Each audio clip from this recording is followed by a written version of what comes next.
ഗസയിലേക്ക് സഹായവുമായി പോയ global സുമത് flotilla തടഞ്ഞതിൽ ലോകവ്യാപക പ്രതിഷേധം. ഇറ്റലിയിലെ ഏറ്റവും വലിയ തൊഴിലാളി യൂണിയനായ CGIയിൽ ഇന്ന് രാജ്യവ്യാപകമായി പൊതു പണിമുടക്ക് പ്രഖ്യാപിച്ചിട്ടുണ്ട്. ഫ്ലോട്ടില്ലയിലെ സന്നദ്ധ പ്രവർത്തകർ സെൽഫി എടുക്കാനായി എത്തിയവരാണെന്നും പബ്ലിസിറ്റി സ്റ്റണ്ടാണ് നടന്നതെന്നുമാണ് ഇസ്രയേൽ ആരോപിക്കുന്നത്. അതേസമയം സമാധാന കരാറിൽ തീരുമാനം വൈകാതെ പ്രഖ്യാപിക്കുമെന്ന് ഹമാസ് വക്താവ് അറിയിപ്പും വന്നിരിക്കുകയാണ്. കൂടുതൽ വിവരങ്ങളുമായി അഭിലാഷ് രാധാകൃഷ്ണൻ ചേരുന്നുണ്ട്. അഭിലാഷ്, വലിയ തരത്തിലുള്ള പ്രതിഷേധം ഉയരുന്ന അതോടൊപ്പം തന്നെ ഹമാസിന്റെ തീരുമാനം വരാനിരിക്കുന്നു. ഇത് എന്തെങ്കിലും തരത്തിലുള്ള പ്രതിസന്ധി സൃഷ്ടിക്കാനുള്ള സാധ്യതയുണ്ടോ? അനുശ്രീ, ഇപ്പോൾ ഫ്ലോട്ടില്ല 44ഓളം ഫ്ലോട്ടില്ലകളാണ് സ്പെയിനിൽ നിന്ന് ഓഗസ്റ്റ് 31 തിരിച്ചത്. അതിൽ ഇപ്പോൾ ഇന്ന് ഒക്ടോബർ 3 ആകുമ്പോഴേക്കും 43 ഇസ്രായേലിൻ്റെ കസ്റ്റഡിയിലായിരിക്കുന്നു എന്നുള്ളതാണ് ഏറ്റവും പ്രധാനപ്പെട്ട, ഏറ്റവും ദുഃഖകരമായ ഒരു വിഷയം.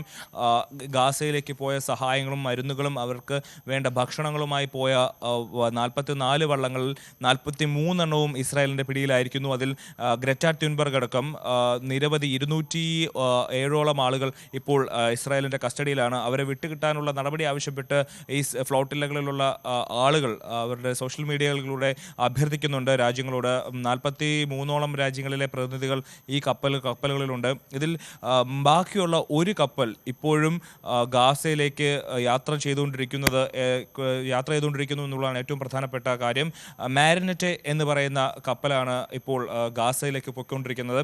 അതിൽ 6 പേരുണ്ട്. ആ കപ്പൽ ഇതുവരെയും ഇസ്രായേൽ അറസ്റ്റ് ചെയ്തിട്ടില്ല എന്നുള്ളതാണ് പ്രധാനപ്പെട്ട വിവരം. ഇതിൽ 6 പേരാണ് മാരിനെറ്റ് എന്ന് പറയുന്ന കപ്പലിലുള്ളത്. അവർ ഗാസയിലേക്ക് എത്തും എന്നുള്ളൊരു പ്രതീക്ഷയാണുള്ളത്. പക്ഷേ ഇതിൻ്റെ ഇടയിൽ ഏത് നിമിഷം വേണോ ഇസ്രായേലിൻ്റെ ഭാഗത്തു നിന്നൊരു നടപടി ഉണ്ടാകും എന്നുള്ളത് നമ്മൾ ശ്രദ്ധിക്കേണ്ട കാര്യമാണ്. ഈ കപ്പലിൽ പോളിഷ് ഫ്ലാഗ്, പോളണ്ടിൻ്റെ പതാകയാണ് ആ കപ്പലിൽ ഉയർത്തിയിരിക്കുന്നത്. ഒരുപക്ഷെ അതുകൊണ്ടാകാം ഈ കപ്പലിനെ മാത്രം ഇസ്രായേലിൻ്റെ നേവി പിടികൂടാത്തത് ഇതുവരെ. എന്നാൽ ഒരുപക്ഷെ ഇനിയും 100ഓളം കിലോമീറ്റർ ഗാസൻ തീരത്തേക്കുണ്ട്. ആ ഒരു സാഹചര്യത്തിൽ ഇതിനു മുമ്പ് എവിടെയെങ്കിലും വെച്ച് ഇസ്രായേലിൻ്റെ നേവി ഇവരെയും ബന്ദിയാക്കാനുള്ള സാധ്യതകളാണ് കാണുന്നത്. ഇതിപ്പോൾ ഫ്ലോട്ടില്ലയുടെ കാര്യം ഇങ്ങനെയാണ്. പക്ഷേ സമാധാന കരാറുമായി ബന്ധപ്പെട്ട്, ഗാസയിൽ വെടിനിർത്തലുമായി ബന്ധപ്പെട്ട് വലിയ രീതിയിലുള്ള ചർച്ചകൾ ഇപ്പോഴും നടന്നുകൊണ്ടിരിക്കുകയാണ്. അമേരിക്കൻ പ്രസിഡന്റ് ഡൊണാൾഡ് ട്രംപ് മുന്നോട്ട് വെച്ച 21 കാര്യങ്ങൾ പറയുന്ന സമാധാന കരാർ ലോകരാജ്യങ്ങൾ പലസ്തീനെ അനുകൂലിക്കുന്നവരും പലസ്തീനെ പ്രതികൂലിക്കുന്നവരും അംഗീകരിച്ച ഒരു സാഹചര്യത്തിൽ ഹമാസിൻ്റെ ഒരു നിലപാടിന് വേണ്ടിയിട്ടാണ് ഇപ്പോഴും കാത്തിരിക്കുന്നത്. ഹമാസിൻ്റെ നിലപാട്, ഹമാസ് സമാധാന കരാർ അംഗീകരിച്ചാൽ വരുന്ന 72 മണിക്കൂറിനുള്ളിൽ വെടിനിർത്തൽ ഗാസയിൽ ഉണ്ടാകും. മാത്രമല്ല, ഗാസയിൽ നിന്ന് ഇസ്രായേൽ പിടിച്ചുകൊണ്ടുപോയ ബന്ധുക്കളെയും ഇസ്രായേലിൽ നിന്ന് ഹമാസ് പിടിച്ചുകൊണ്ടുപോയ ബന്ധുക്കളെയും ഒരേ സമയം തന്നെ കൈമാറുന്ന ഒരു സാഹചര്യം ഉണ്ടാകും.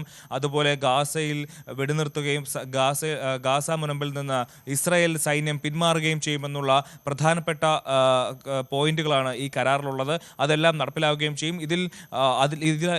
ഇതിനൊരു അവസാന വാക്കു പറയേണ്ടത് ഹമാസാണ്. ഹമാസിൻ്റെ ഭാഗത്ത് നിന്ന് അത്തരത്തിലൊരു നടപടി ഉടൻ ഉണ്ടാകുമെന്നാണ് മുഹമ്മദ് നസീൽ എന്ന് പറയുന്ന ഹമാസിൻ്റെ വക്താവ് ഇപ്പോൾ അറിയിച്ചിരിക്കുന്നത്. അതിൽ ഈജിപ്റ്റാണ് ഈ കാര്യത്തിൽ ഹമാസുമായി ഏറ്റവും കൂടുതൽ കാര്യങ്ങൾ ചർച്ച ചെയ്യുന്നത്. അതിൽ ഈജിപ്റ്റ് അടക്കം ഹമാസിനെ അല്ലെങ്കിൽ പലസ്തീനെ അനുകൂലിക്കുന്ന ഈജിപ്റ്റ് അടക്കം പറയുന്നത് ഹമാസ് നിരായുധീകരിക്കണം, ആ കാര്യത്തിൽ ഒരു വിട്ടുവീഴ്ചയും ലോകരാജ്യങ്ങൾക്കില്ല എന്നുള്ളത് തന്നെയാണ്. അതുകൊണ്ട് തന്നെ ഹമാസിൻ്റെ മേൽ വലിയ രീതിയിലുള്ള സമ്മർദ്ദമുണ്ട് യുദ്ധം അവസാനിപ്പിക്കുന്നതിനും അതുപോലെ തന്നെ അവർ ആയുധം താഴെ വെച്ച് കീഴടങ്ങുന്നതിനും. എന്തായാലും വരും മണിക്കൂറുകൾ ഹമാസിൻ്റെ നിലപാട് എങ്ങനെയായിരിക്കും എന്നുള്ളതനുസരിച്ചിരിക്കും ഗാസയുടെ ഭാവി. അനുശ്രീ. ശരി, അഭിലാഷ് രാധാകൃഷ്ണനാണ് കൂടുതൽ വിവരങ്ങൾ നൽകിയത്.